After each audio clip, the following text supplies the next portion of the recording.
Remember, if we want to go back to his original plan, if we want to masifuna kuyela kuleli cebo lakhe mbamba nkulunkulu, glory to Jesus.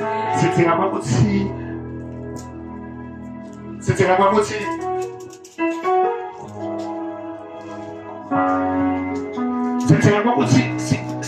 siwathole namsenesiqiniseko ukuthi lamandla akhe akithi bazalwane.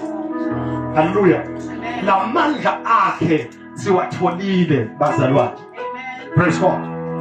Ngoba ngiwo lasenda sibonakale njengebantwana bakhe, siphile njengebantwana bakhe.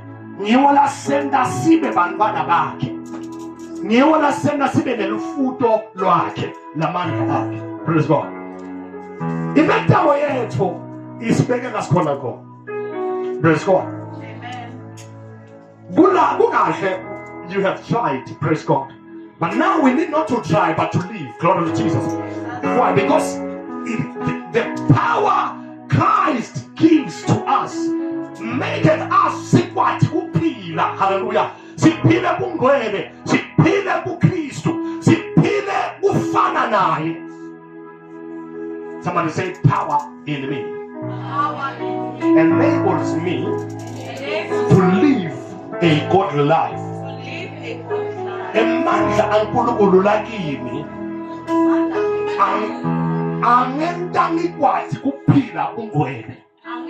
Yebo Nkosi yami, kuyaphilwa kungcwele nakulezi insuku zanamuhla. Bungcwele benu kanjani bazalwane? Kuyaphilwa kungcwele nakulezi insuku zanamuhla. Asikwati ukuphila kungcwele ngemitamo yethu, but siyakhona uma emandla aKristu akithi. Praise God. Somebody say power in me.